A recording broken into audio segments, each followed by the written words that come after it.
खुलुमबाय बड'लेण्ड रादाब नायगिरि बयनिसिमबो फुंबिलिनि गोजोन हामलायथि बावहरबाय। दिनै 6 नभेम्बर 2024 इं मायथाइनि सानसेनि फानजामुथियाव थानाय राशिफोरखौ फरायथिनो लाबाय। मेष राशि गावनि दायखौ सोरखौबा मिथिसि मोनगोन। गोसोनि गिनाया बारासिन जागोन। जेंना गोनां सान।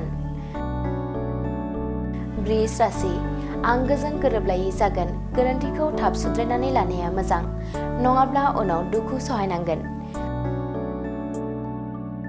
मिथुन राशि रंजा गोजोनै सम बारहोनो हागोन। बिफा आरो फिसानि गेजेराव अनलायनाया बांसिनगोन। मोजां सान। कर्कट राशि सिमां सुजुनाया मोगथाङाव जाफुंनाय नङा। हांमा सुरनांगोन। दुखुनि सान। सिंह राशि साना मोजां नङा। नांलायनाय जाफ्लांनो हागौ। न'निफ्राय बायजोआव ओंखारोब्ला सांग्रां जानांगोन। कन्या राशि देहाखौ मेंनाय मोनगोन। मावनो दांनो हायै जागोन। खामानिया आद्रा थालांगोन।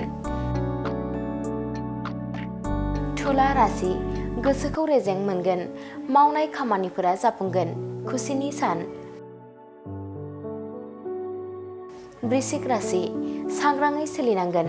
सोरनिबा फाव फान्दायनायाव गोग्लैनो हागौ। समा गाज्रियै खारगोन। धनु राशि जुलिनि रादाया थि जागोन। मोजां मोनलायनाया जाफुंसार जागोन।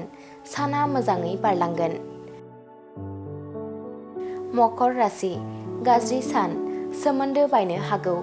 दुखु सहायनो गोनां जागोन। कुम्भ राशि साननाय जाफुंगोन। मोजां खामानि मावनानै लानो हागोन।